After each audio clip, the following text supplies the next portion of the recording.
Hello dear students, welcome back to Ved prep biology academy. तो जैसा कि आप सबने रिक्वेस्ट किया था, जूलॉजी का जो वीडियो है मैंने अपडेट किया था, सीयूईटी का एक जेनेरिक वीडियो मैंने अपडेट किया था। तो बच्चों के कमेंट्स आ रहे थे कि हमें बॉटनी के बारे में भी जानना है। तो आज हम लोग एमएससी बॉटनी के बारे में बातें करने जा रहे हैं, जिसका कोड है PGQP76। मतलब आपका जो सीयूईटी ने कोड दिया है, ऑफिशियल कोड जो दिया है PGQP76, इसमें अलग अलग यूनिवर्सिटीज़ मिलके आपका एमएससी जो है बॉटनी से करवाएंगी। सबका अपना अपना एलिजिबिलिटी क्राइटेरिया है, जिसको हम फर्दर डिस्कस करेंगे। तो आइए जरा इस वीडियो में देखते हैं कि एमएससी बॉटनी अगर आप सिलेक्ट करना चाहते हो, अगर आप एमएससी बॉटनी अपना आगे जो पोस्ट ग्रेजुएशन है वो करना चाहते हो किसी बहुत अच्छी यूनिवर्सिटी से, जो भी सीयूईटी की लिस्ट में मेंशन है, तो उसके लिए आपकी एलिजिबिलिटीज़ क्या क्या होनी चाहिए, आपकी एज लिमिट है तो क्या होनी चाहिए, आपके पास सिलेबस जो है वो क्या क्या है, और उस सिलेबस को पढ़ने के लिए आपको कौन कौन सी बुक्स जो है उसको रेफर करना चाहिए। ये सारी ही बातें आज हम इस वीडियो में डिस्कस करने जा रहे हैं। तो जुड़े रहिएगा एंड तक इस वीडियो के साथ। तो सबसे पहले अगर हम यहाँ पे बात करते हैं, जो आपकी माइंड में सबसे पहला जो क्वेश्चन आता है वो आता है सिलेबस को लेके, कि आपको क्या सिलेबस पढ़ना है, जिसको पढ़ने के बाद आपका जो एमएससी बॉटनी का जो एंट्रेंस एग्जाम है, जो सीयूईटी के थ्रू इस बार होने वाला है, जिसमें सारी मेजर यूनिवर्सिटीज ऑलमोस्ट इन्वॉल्व है, इसके लिए हमें कौन सा सिलेबस जो है फॉलो करना है। तो आपके पास 14 यूनिट्स यहाँ पे मेंशन की गई हैं। सीयूईटी ने अपनी ऑफिशियल साइट पे 14 यूनिट्स का जिक्र किया है, जिसमें से सबसे पहली जो यूनिट है आपकी वो है आपकी phycology and microbiology. Number first जो यहाँ पे आपकी यूनिट है बेटा वो है phycology and microbiology. Number second unit की हम आपकी बात करें, जो यहाँ पे सीयूईटी ने आपके बॉटनी के सिलेबस में मेंशन करी है, वो है बेटा आपका biomolecules and cell biology.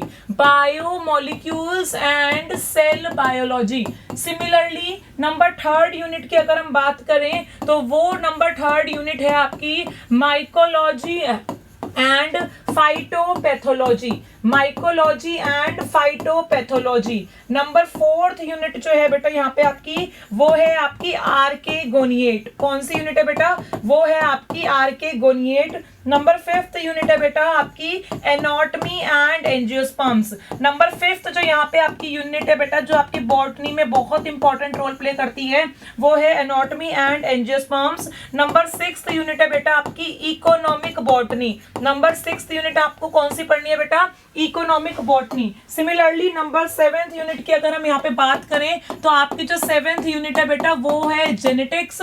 Number eighth number पे जो आपको यूनिट सिलेबस में मेंशन की गई है बेटा, वो की गई है मॉलिक्यूलर बायोलॉजी की। किसकी की गई है बेटा? मॉलिक्यूलर बायोलॉजी की। नाइन्थ जो आपकी यूनिट है बेटा वो है आपकी plant ecology. Plant ecology and phytogeography. Plant ecology and phytogeography, ये आपकी यूनिट नंबर 9 है। नंबर 10th जो आपकी यहाँ पे यूनिट है वो है आपकी प्लांट सिमेंटिक्स, जो कि प्लांट सिस्टमैटिक्स के अंडर ही आता है। नंबर जो 11th यूनिट है आपकी वो है बेटा आपकी reproductive biology of angiosperms.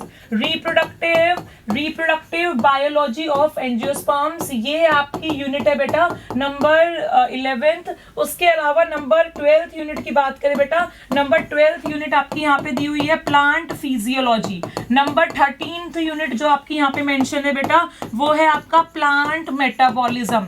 Number last number 14th जो बेटा आपकी यहाँ पे यूनिट मेंशन है वो है बेटा आपका प्लांट बायोटेक्नोलॉजी। Plant biotechnology. ये 14 अलग अलग यूनिट्स आपके सिलेबस में मेंशन है, जो आपको डिटेल में स्टडी करनी है बेटा। ये 14 यूनिट्स आपको डिटेल में स्टडी करनी है। तो आइए जरा देखते हैं कि कौन सी बुक्स हैं जिसको पढ़ के आप इन टॉपिक को बहुत ही स्टैंडर्ड तरीके से प्रिपेयर कर सकते हो, ताकि आपका एक भी क्वेश्चन जो है वो मिस ना हो, और बहुत ईजी लैंग्वेज के साथ आप इन सभी टॉपिक्स को जो है वो समझना स्टार्ट कर दें। क्योंकि अगर आप एक इंडियन ऑथर की बुक पढ़ते हो तो उनका लैंग्वेज कंपैरेटिवली बहुत सिंपल होता है as compared to the language of a foreign author book. तो यहाँ पे मैं ऑलमोस्ट सारी आपको इंडियन बुक्स की ही बातें बता रही हूँ, जिसका लैंग्वेज बहुत ईजी है और समझना उनको बहुत ईजी है, कंसेप्ट आपके बहुत अच्छे से क्लियर हो जाएंगे। तो यहाँ पे जरा अगर मैं बुक्स की बात बताना स्टार्ट करूँ तो बेटा फाइकोलॉजी जो यूनिट है ये आपका एल्गी से डील करता है,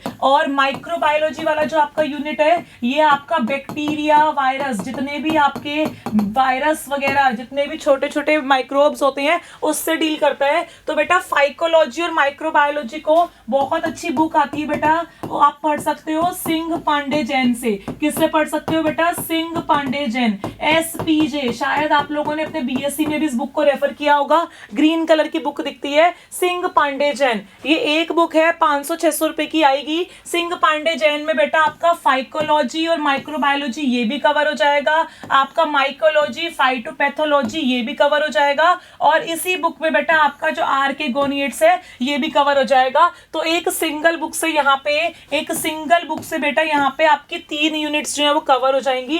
तो अगर आप ये वाली बुक लेते हो सिंह पांडे जैन की, सिंह पांडे जैन की बेटा एक बुक आती है बॉटनी के नाम से, botany by a text book of botany by Singh Pandey Jain, वो आपको लेनी है। जब आप इसका इंडेक्स देखोगे तो आपको ये सारे टॉपिक्स इसके इंडेक्स में जो है नजर आएंगे। इसके बाद बेटा, इसके बाद अगर मैं बात करूं बेटा बायोमोलिक्यूल्स की, तो बायोमोलिक्यूल्स में बेटा आपको सब कुछ बायोमोलिक्यूल्स पढ़ने हैं, यानी कि प्रोटीन्स के बारे में, आपको न्यूक्लिक एसिड के बारे में पढ़ना है, यहाँ पे आपको यहाँ पे बेटा लिपिड्स के बारे में पढ़ना है, और आपको यहाँ पे कार्बोहाइड्रेट्स के बारे में पढ़ना है। साथ ही साथ बेटा इनका जो मेटाबॉलिज्म है वो भी आपको पढ़ना है, और एंजाइमोलॉजी भी आपके लिए यहाँ पे इंपॉर्टेंट रोल प्ले करेगी। तो ये सारी बातें आपको पढ़नी है, अमीनो एसिड्स वगैरह ये सब यहाँ पे आपको पढ़ने हैं। तो बेटा इसके लिए तो मैं आपको बोलूंगी सबसे बेस्ट बुक है लेनिंजर की, बायोकेमिस्ट्री का ही टॉपिक है बायोमोलिक्यूल, और बायोकेमिस्ट्री की लेनिंजर से बेस्ट कोई भी बुक नहीं है। सिमिलरली बेटा अगर आप सेल बायोलॉजी पढ़ना चाहते हो तो आप यहाँ पे कार्प की बुक भी रिकमेंड कर सकते हो, आप यहाँ पे कूपर की बुक भी रिकमेंड कर सकते हो, या बेटा आप अगर बहुत सिंपल लैंग्वेज में चाहते हो तो आप यहाँ पे एल्बर्ट्स की जो बुक है वो बहुत ही सिंपल लैंग्वेज में गिवन है, तो आप यहाँ पे एल्बर्ट्स की जो बुक है वो रेफर कर सकते हो। ये वाली यूनिट अगर आप फॉरेन ऑथर की बुक से पढ़ोगे तो आपके कंसेप्ट जो है बहुत अच्छे से क्लियर हो जाएंगे, क्योंकि लेनिंजर, कार्प, कूपर, एल्बर्ट्स इस यूनिट के लिए सबसे बेस्ट बुक हैं। ठीक है बेटा, उसके बाद हम बात करते हैं बेटा एनाटॉमी एंड एंजियोस्पर्म की। तो बेटा अगेन मैं बोलूंगी सिंह पांडे जैन की बुक आती है बेटा, सिंह पांडे जैन की बुक आती है जिसका नाम होता है anatomy and reproductive biology of angiosperms. तो आपकी 5th नंबर की यूनिट और जो यहाँ पे एक और नंबर की यूनिट है 11th नंबर की यूनिट, ये दोनों यूनिट आपके सेम बुक से कवर हो जाएंगी। ये दोनों आपकी जो 5th यूनिट है और आपकी जो 11th यूनिट है ये सेम बुक से कवर हो जाएगी, और वो बुक है बेटा सिंह पांडे जैन। सिंह पांडे जैन की बुक आती है, शायद आपके पास होगी भी, reproductive biology of angiosperms and anatomy की, उस बुक से आप रेफर कर सकते हो। आपको परचेज करने की जरूरत नहीं है बेटा, आप लोग किसी अच्छी यूनिवर्सिटी की जो लाइब्रेरी होती है उनमें जाके वहां से अपना जो डाटा है, ये जो आपका सिलेबस है, ये फोटोकॉपी भी करा सकते हो। तो जरूरी नहीं है कि आप ये बुक परचेज ही करोगे, और आजकल तो ऑनलाइन भी सारी बुक्स जो PDF के फॉर्म में अवेलेबल है। सिमिलरली बेटा आप यहाँ पे अगर इकोनॉमिक बॉटनी पढ़ना चाहते हो तो इकोनॉमिक बुक बॉटनी पढ़ने के लिए बेटा सबसे अच्छी बुक है आपकी SL कोचर की, ब्राउन से ऑरेंजिश से कलर की बुक होती है SL कोचर की। इकोनॉमिक बॉटनी में बेटा आपको वो सारी बातें पढ़नी है कि जो इकोनॉमिक लेवल पे आप लोग प्लांट्स को कल्चर करते हो, जैसे कि फील्ड में आप लोग राइस बनाते हो, टी बनाते हो, ज्वार, मक्का, कॉटन ये सब बनाते हो, गेहूं बनाते हो, राई बनाते हो, बाजरा बनाते हो, तो उसकी क्या क्या कंडीशंस होती है, उसको कैसे हम लोग यूज करते हैं इकोनॉमिक लेवल पे, उनका कल्टीवेशन कैसे होता है, उनकी केयरिंग कैसे होती है, ये सारी बातें आपको इस यूनिट में यहाँ पे कवर करके जानी है। इसके बाद बेटा अगर हम बात करें जेनेटिक्स की, तो जेनेटिक्स के लिए मैंने आपको पहले भी बताया था, स्नस्टर्ड की जो बुक आती है बेटा, स्नस्टर्ड की जो बुक आती है, ठीक है, स्नस्टर्ड की जो बुक आती है वो बहुत ही अच्छी होती है, प्रिंसिपल ऑफ जेनेटिक्स के नाम से बुक आती है बेटा स्नस्टर्ड की, इंडियन ऑथर की बुक है, बहुत इजी लैंग्वेज में दिया हुआ है इसमें पूरा जेनेटिक्स। तो यहाँ पे इस जेनेटिक्स को आप इस बुक से कवर कर सकते हो। मॉलिक्यूलर बायोलॉजी के लिए बेटा सबसे अच्छी बुक तो आपकी वॉटसन की है, वॉटसन के अंदर आपका मॉलिक्यूलर बायोलॉजी बहुत अच्छा दिया हुआ है। मॉलिक्यूलर बायोलॉजी के अंदर बेटा अगेन आपको वो सारे प्रोसेस पढ़ने हैं जो आपने अपने क्लास 12 चैप्टर नंबर 6 में पढ़े थे, मॉलिक्यूलर बेसिस ऑफ इनहेरिटेंस में पढ़े थे। कौन कौन से बेटा? आपको रेप्लिकेशन पढ़ना है, ट्रांसक्रिप्शन पढ़ना है, ट्रांसलेशन पढ़ना है, आपको ओपरोन पढ़ना है, फिर आपको बेटा रेगुलेशन पढ़ना है, फिर आपको अपना जीनोम के बारे में पढ़ना है। ये सारी बातें आपको पढ़नी है बेटा। जैसे कि आप लोग डीएनए रिपेयर यहाँ पे पढ़ोगे, म्यूटेशन यहाँ पे पढ़ोगे, तो ये सारा जो आपका बेसिक मोल बायो का जो सिलेबस होता है ये सारा आपको यहाँ पे कवर करके जाना है। उसके बाद बेटा प्लांट इकोलॉजी और फाइटोग्राफी की बात करें तो बेटा ऑडम और स्मिथ की बुक आती है, ऑडम स्मिथ की बुक आती है। ये बहुत अच्छी बुक है जिसमें आप इकोलॉजी और फाइटोजियोग्राफी जो है वो कवर कर सकते हो। और अगर बेटा आपको इंडियन ऑथर की बुक रेफर करनी है तो आपने नाम जरूर सुना होगा, अगर आपने बीएससी में इकोलॉजी पढ़ी है तो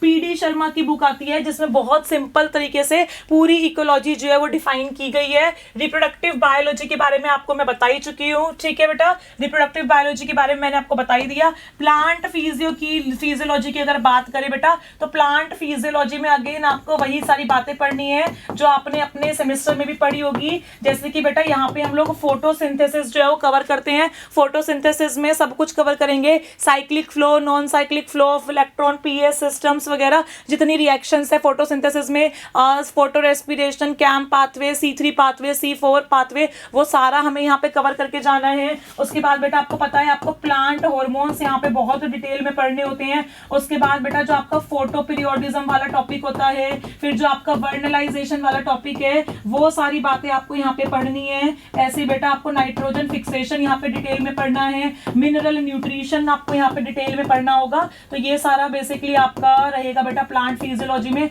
आपको सेकेंडरी मेटाबोलाइट्स यहाँ पे पढ़ने होंगे, सेकेंडरी मेटाबोलाइट्स पे से भी क्वेश्चन आता है, तो वही पूरा सिलेबस है। एक बेसिक जो आप एपोप्लास्ट सिम्प्लास्ट पाथवे पढ़ते हो वो भी आपको यहाँ पे पढ़ना रहेगा, मतलब सॉइल के थ्रू किस तरीके से वाटर का ट्रांसपोर्ट होता है, तो आपको यहाँ पे वाटर के बारे में, सॉइल के बारे में ये सारे जो बेसिक फैक्टर है वो पढ़ने होंगे। स्टोमेटा की क्लोजिंग, स्टोमेटा की ओपनिंग, वो सारी आपको बातें इस यूनिट में डील करनी पड़ेंगी। प्लांट मेटाबॉलिज्म बेटा, प्लांट मेटाबॉलिज्म अगेन जो आपने लेनिंजर की बुक मैंने आपको ऊपर बायोकेमिस्ट्री के लिए बताई थी ना, उसी बुक में प्लांट मेटाबॉलिज्म दिया हुआ है। प्लांट मेटाबॉलिज्म में बेटा आपको वही सब कवर करना है। रेस्पिरेशन, रेस्पिरेशन मतलब बेटा वही ग्लाइकोलाइसिस, क्रैब साइकिल जो आप पढ़ते हो, ठीक है, glycolysis, Krebs cycle, oxidative phosphorylation, ATP का फॉर्मेशन, ये सारी बातें जो आप पढ़ते हो मेटाबॉलिज्म में वो सब आपको यहाँ पे कवर करना है। उसके बाद बेटा आपको यहाँ पे लिपिड का मेटाबॉलिज्म पढ़ना पड़ेगा, न्यूक्लिक एसिड का मेटाबॉलिज्म पढ़ना पड़ेगा, आपको कार्बोहाइड्रेट्स का मेटाबॉलिज्म पढ़ना पड़ेगा। ये सारा मेटाबॉलिज्म आपको यहाँ पे बेटा कवर करना पड़ेगा, बहुत इंपॉर्टेंट है,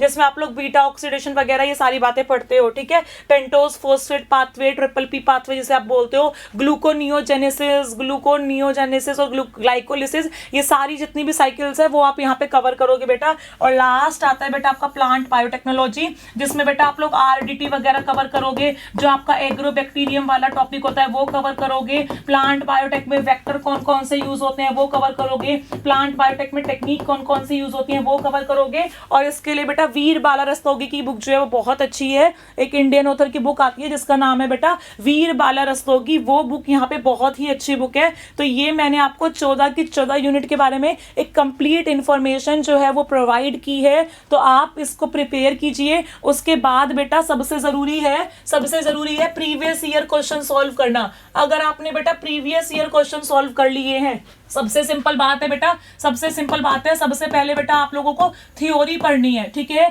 थ्योरी पढ़नी है। तो आप लोग बेटा स्टार्टिंग में कोई भी 3 यूनिट्स उठा लीजिए, जो भी आपको लग रहा है आप सबसे पहले अच्छे तरीके से कर पाते हो, उस 3 यूनिट को आप 1 मंथ के अंदर बेटा कवर करो। साथ ही साथ बेटा आप लोग प्रीवियस ईयर क्वेश्चन भी सॉल्व करते रहो, ताकि आपको आइडिया लग जाए कि पहले CUET, जिसको CUCET के नाम से जानते थे, उसमें जो क्वेश्चन आए हैं क्या वो आपके इस यूनिट की थ्योरी पढ़ने के बाद कवर हो रहे हैं या नहीं हो रहे हैं।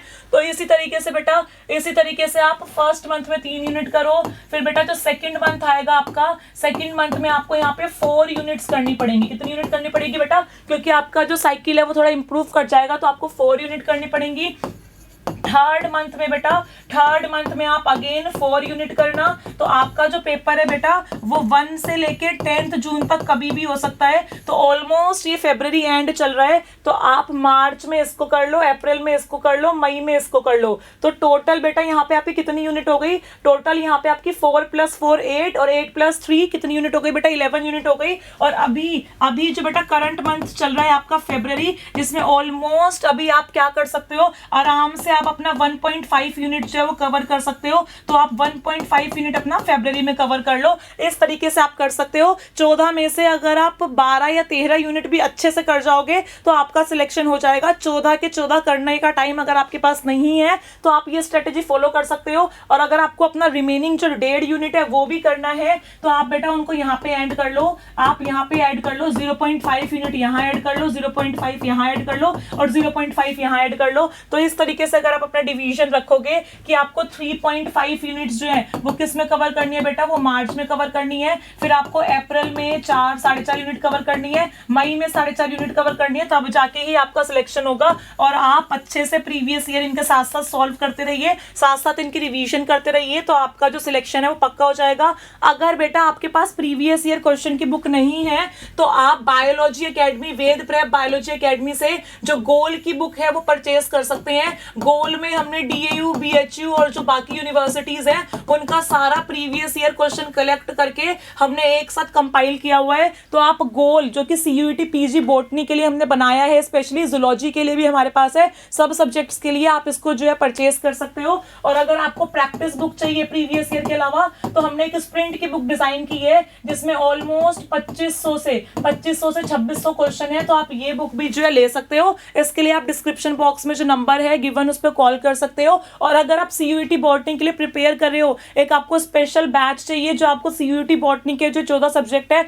वो बहुत अच्छी गाइडलाइंस के साथ और इंपॉर्टेंट टॉपिक्स के साथ अच्छे से जो एक्सपर्टाइज है वो आपका सिलेबस कवर करवाएं, तो आपके फ्रेश बैचेस ऑफलाइन और ऑनलाइन स्टार्ट हुए हैं। ऑनलाइन में आपके पास रिकॉर्डेड बैच भी अवेलेबल है, जो लाइव बैच है वो भी अवेलेबल है। तो आप कोई सा भी बैच जो है ले सकते हो। और अभी तो वैसे भी होली का ऑफर चल रहा है तो बहुत डिस्काउंटेड प्राइस पे आपको पूरा कोर्स जो है वो मिल जाएगा। इसके बाद बेटा अगर हम बात करें यहाँ पे एलिजिबिलिटी की कि अलग अलग यूनिवर्सिटीज की एलिजिबिलिटी क्या है, तो मैं आपको बेटा कुछ यूनिवर्सिटीज के बारे में यहाँ पे दिखा देती हूँ। यहाँ पे बेटा कुछ यूनिवर्सिटीज के बारे में मैं आपको दिखा देती हूँ जिनका एलिजिबिलिटी जो है ऑफिशियल साइट में मेंशन है। तो उन यूनिवर्सिटीज का मैं दिखा देती हूँ क्या क्या एलिजिबिलिटी है अलग अलग सब्जेक्ट्स के लिए, मतलब बॉटनी के लिए अलग अलग यूनिवर्सिटीज का क्या क्या यहाँ पे एलिजिबिलिटी का क्राइटेरिया रहने वाला है। आपका बेटा कोई भी डाउट हो तो आप इस वीडियो के कमेंट सेशन में कमेंट करके मेरे साथ शेयर कर सकते हैं। इस वीडियो के कमेंट सेशन में बेटा आप लोग कमेंट करके मेरे साथ शेयर कर सकते हैं। तो ये देखिए बेटा यहाँ पे, ये देखिए यहाँ पे बेटा कुछ बातें मेंशन है, उन बातों को हम लोग डिस्कस कर लेते हैं। आइए करते हैं शुरुआत, एक एक करके मैं आपको रीड करके दिखा देती हूँ। यहाँ पे ये देखो बेटा, सबसे पहले बेटा अगर मैं बात करूं यहाँ पे जो कोड है आपका वो है PGQP76। कोड जो बेटा आपका है वो क्या है बॉटनी का, वो है आपका बेटा PGQP76। क्या कोड है? PGQP76। ठीक है बेटा। तो बॉटनी के लिए अगर आप MSc करना चाहते हैं बॉटनी से तो पैटर्न आपको पता है, 25 जनरल क्वेश्चन आएंगे, 75 आपके डोमेन से क्वेश्चन आएंगे। तो सेंट्रल यूनिवर्सिटी हिमाचल प्रदेश जो है MSc बॉटनी का कोर्स आपको जो है ऑफर कर रही है। और इसका क्राइटेरिया यही है कि आपके पास आपका जो BSc है उसमें 50% मार्क्स जो है वो होने चाहिए। ठीक है, 50% मार्क्स आपके होने चाहिए। और आपका जो BSc है वो केमिस्ट्री में भी चल सकता है, आपका BSc बॉटनी में है उसमें भी चल सकता है। ठीक है, तो ये आपका बताया हुआ है कि आपके पास जो आपका BSc है उसमें, BSc केमिस्ट्री की डिग्री नहीं बोली बेटा, बताया हुआ है कि BSc में आपके पास एक सेमेस्टर में केमिस्ट्री या जूलॉजी या बॉटनी होना चाहिए, तो आप जो है इसके लिए अप्लाई कर सकते हो। सिमिलरली बेटा सेंट्रल यूनिवर्सिटी कश्मीर जो है वो भी आपको सेम MSc बॉटनी का कोर्स ऑफर कर रहा है और उसके लिए भी आपको सेम 50% का एग्रीगेशन चाहिए होगा। ऐसे ही आपकी जो त्रिपुरा यूनिवर्सिटी है वो भी आपको MSc बॉटनी का कोर्स ऑफर कर रही है और इसके लिए बेटा आपके पास BSc ऑनर्स की डिग्री है तो भी चलेगा, BSc पास की डिग्री है तो भी चलेगा, ठीक है बेटा। तो ये सारी बातें यहाँ पे मेंशन है, आप ये लिस्ट पूरी चेक कर सकते हो। अलग अलग यूनिवर्सिटी का यहाँ पे मेंशन है। केरला, ये देखो सेंट्रल यूनिवर्सिटी ऑफ केरला का भी दिया हुआ है कि अगर आपका बीएससी बॉटनी से या प्लांट साइंसेस से या लाइफ साइंसेस की किसी और ब्रांच से है तो आप अप्लाई कर सकते हो, लेकिन आपका एग्रीगेशन यहाँ पे 55% जो है वो मांगा हुआ है। कितना मांगा हुआ है बेटा? 55% मांगा हुआ है। सिमिलरली बेटा आप बाकी यूनिवर्सिटीज का भी यहाँ पे चेक कर सकते हो। पूरी लिस्ट यहाँ पे अवेलेबल है बेटा, पूरी लिस्ट यहाँ पे अवेलेबल है। अगर आपको नहीं पता ये लिस्ट कैसे डाउनलोड करनी है तो मैं आपको बता देती हूँ बेटा, ये लिस्ट कैसे डाउनलोड करनी है। ये जो पूरा पीडीएफ है ये कैसे डाउनलोड करना है, आप लोग बेटा सिंपल क्रोम पे जाइए और वहां पे लिखिए CUET PG ऑफिशियल साइट। जैसे ही आपको CUET PG की ऑफिशियल साइट दिखेगी, वहीं पे ही क्रोम पे ही आपको बड़ा बड़ा लिखा हुआ दिखाई देगा बेटा, इंफॉर्मेशन बुलेटिन। क्या दिखाई देगा? लिखा हुआ दिखाई देगा इंफॉर्मेशन बुलेटिन। जैसे ही आप इंफॉर्मेशन बुलेटिन पे क्लिक करेंगे वैसे ही बेटा ऑलमोस्ट यहाँ पे ये 250 पेजेस का जो है पीडीएफ आपके लिए अवेलेबल है। इसमें सारा इंफॉर्मेशन गिवन है, तो आप इसको अच्छे से देख सकते हैं और अपना एलिजिबिलिटी चेक कर सकते हैं, क्योंकि सब यूनिवर्सिटीज का अपना अलग अलग एलिजिबिलिटी है, क्राइटेरिया है। कई बार बच्चे फॉर्म भर देते हैं, उनको एलिजिबिलिटी क्राइटेरिया ही नहीं पता होता और बाद में रिग्रेट करते हैं कि हमारा फॉर्म फिल हो गया लेकिन हम तो इस यूनिवर्सिटी के लिए एलिजिबल ही नहीं है। तो ये गलती ना करें। और कोई भी अगर आपकी क्वेरी है तो कमेंट करके जरूर बताएं इस वीडियो के कमेंट सेशन में, और वीडियो कैसा लगा ये भी बताएं। Thank you so much guys and stay connected with Ved prep biology academy. और अगर आप नए हैं इस चैनल पे तो सब्सक्राइब करना ना भूलें वेद प्रेप बायोलॉजी एकेडमी चैनल को।